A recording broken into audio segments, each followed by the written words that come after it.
यूं ही नहीं मैं बन जाता हूं। कुदरत के कोने कोने से खूबियां खोज लाता हूं। गुणवत्ता की गहराइयों का गोताखोर हूं मैं। यूं ही नहीं मैं रजनीगंधा बन जाता हूं। रिकॉर्ड के साथ महाकुंभ का सफल समापन हो गया और यह सब ऐसे ही नहीं हुआ। एक तरफ महाकुंभ में साधु संत अपना तप कर रहे थे, दूसरी तरफ महाकुंभ के आयोजन के लिए मोदी योगी की जोड़ी ने भी 45 दिन का तप किया। तब जाकर आस्था का यह महायज्ञ पूरा हो पाया। भाई, गाली देना बहुत आसान है, बहुत आसान, लेकिन 60-65 करोड़ लोगों का इंतजाम करना, बॉस किसी से करा लीजिए, ना को चने चबवा देगी ये जो रिक्वायरमेंट्स होती हैं। और ऊपर से 45 दिन कोई छोटा समय है, बहुत थका देने वाला समय होता है। किसी के घर में शादी हो तो 2-3 दिन में फंक्शन में लोगों की सांसें फूलने लगती हैं। शादी खत्म हो तो उसके बाद लोग दिन में उठते ही नहीं, शाम में उठते हैं, बाप रे 2 रात सोए नहीं थे। यहां 45 दिन करोड़ों लोगों के लिए आयोजन हो रहा था और इन 45 दिनों में सीएम योगी डटे रहे, उनकी टीम डटी रही। आप सोचिए ना बॉस, वो सफाई कर्मी, वो पुलिस वाले, उन लोगों का सोचिए बॉस, उन लोगों ने 45 दिन क्या नहीं किया है। पुलिस वालों का सोचिए किस तरह से खड़े रहे, घंटों घंटों की ड्यूटी लगी रही। वो सफाई कर्मी, वो मैनेजमेंट कर्मी, सारे लोगों ने तप किया है बॉस 45 दिन का, बिना थके। बार बार ये लोग महाकुंभ गए, खुद एक एक व्यवस्था को सीएम योगी ने देखा। एक दिन अनहोनी हुई तो उससे निराश नहीं हुए, बल्कि इसे चैलेंज की तरह लिया और आगे कोई अप्रिय घटना न होने दी। आज आखिरी दिन भी सीएम योगी रिलैक्स के मूड में नहीं थे। वो गोरखपुर में थे और तड़के सुबह 4 बजे से ही महाकुंभ की व्यवस्थाओं की मॉनिटरिंग में लगे रहे। उनके गोरखपुर दौरे को देखते हुए गोरखनाथ मंदिर में ही मॉनिटरिंग रूम बना दिया गया था, जहां से वो पल पल का अपडेट ले रहे थे। महाकुंभ के आयोजन में दिन रात जुटने वाले सीएम योगी के लिए भी यह एक अहम पल है। महाकुंभ की समाप्ति पर सीएम योगी ने कहा कि आदरणीय प्रधानमंत्री श्री नरेंद्र मोदी जी के मार्गदर्शन में आयोजित मानवता का महायज्ञ, आस्था, एकता और समता का महापर्व आज महाशिवरात्रि के पवित्र स्नान के साथ ही अपनी पूर्णाहुति की ओर अग्रसर है। 45 दिवसों में 66 करोड़ 21 लाख से अधिक श्रद्धालुओं ने स्नान का पुण्य लाभ प्राप्त किया। विश्व इतिहास में यह भूतपूर्व है, अविस्मरणीय है।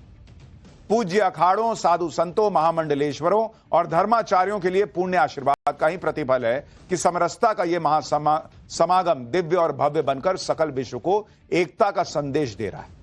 इस सिद्धि के सूत्रधार सभी गणमान्य जनों, देश विदेश से पधारे सभी श्रद्धालुओं और कल्पवासियों का हार्दिक अभिनंदन और आभार। इसके आगे सीएम योगी ने उन सबका आभार जताया जो महाकुंभ के आयोजन को सफल बनाने के लिए ग्राउंड पर जुटे रहे।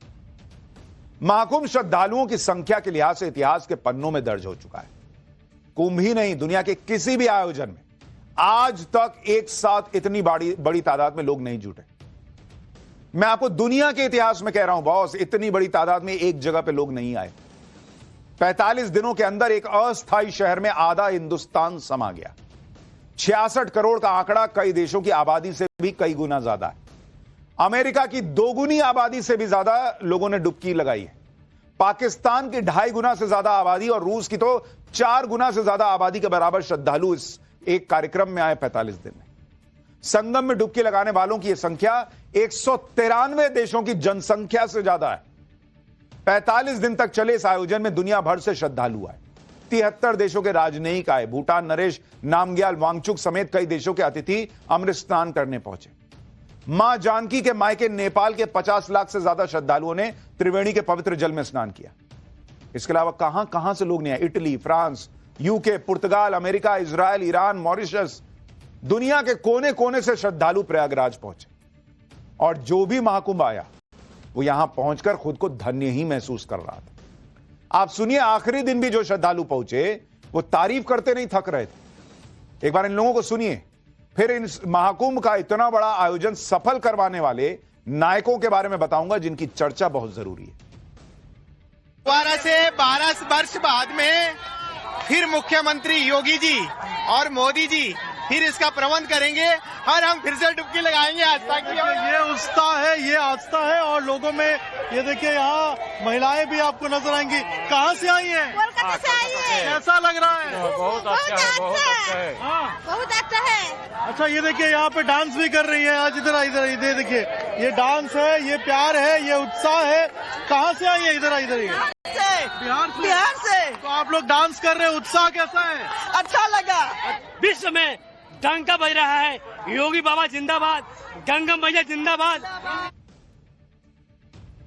एक्चुअली में जिनको महाकुंभ में बहुत सारी कमियां दिख गई, अच्छाई कुछ दिखी ही नहीं, उनकी परेशानी एक्चुअली यही है कि लोग अगर खुश होकर लौट गए तो मोदी योगी करेंगे, फिर उनकी पॉलिटिक्स का क्या होगा?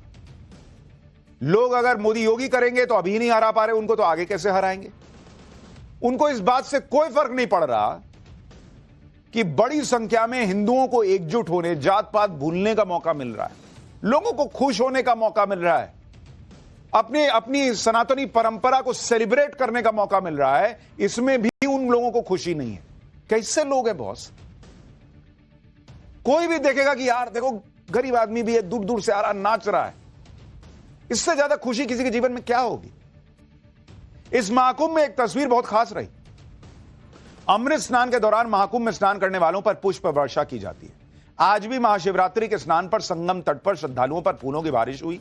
संगम तट के ऊपर उड़ रहे हेलीकॉप्टर से श्रद्धालुओं पर फूल बरसाए गए। नीचे खड़े लोग भी हर हर महादेव और जय गंगा मैया का उद्घोष कर रहे थे इस दौरान। भाई वो भी बम बम थे। वाह क्या मजा आ गया, फूल बरस रहा ऊपर से। महाकुंभ के आखिरी दिन स्नान करने आए सनातनियों को एयरफोर्स ने भी शानदार अंदाज में सलामी दी। ये देखिए, महाकुंभ का आखिरी दिन कई मायनों में बेहद यादगार रहा। श्रद्धालु महाकुंभ खत्म होने पर भावुक भी दिखाई दिए। ऐसे माहौल में इंडियन एयरफोर्स ने श्रद्धालुओं को अपने ही अंदाज में सलामी दी। महाकुंभ के ऊपर से एयरफोर्स के 3 फाइटर जेट्स ने फ्लाई पास्ट किया, जिसे देखकर वहां जो लोग थे वो भी दंग रह गए।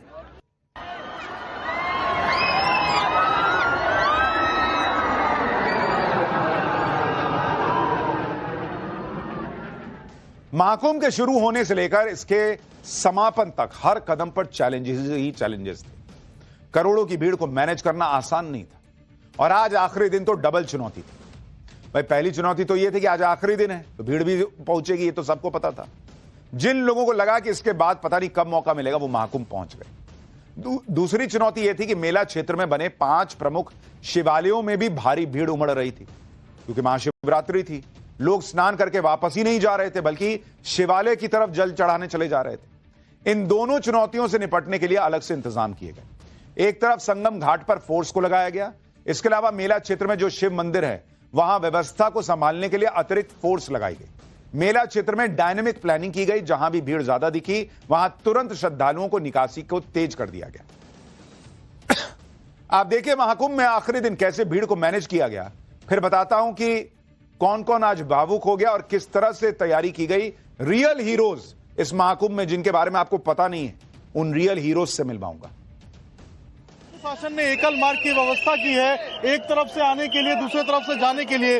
लोग देखिए धीरे धीरे करके आगे बढ़ रहे हैं। पुलिस के आला अधिकारी मौके पे मौजूद है। हर हर महादेव देखिए यहाँ पर उसकी गूंज जो है वो आपको यहाँ पर सुनाई दे रही है। लोगों में काफी ज्यादा उत्साह देखने को मिल रहा है, उमंग देखने को मिल रहा है, और यही कारण है कि लोग बड़े आराम के साथ जा रहे हैं। यहाँ पर देखिए कितनी बड़ी संख्या है लोगों की।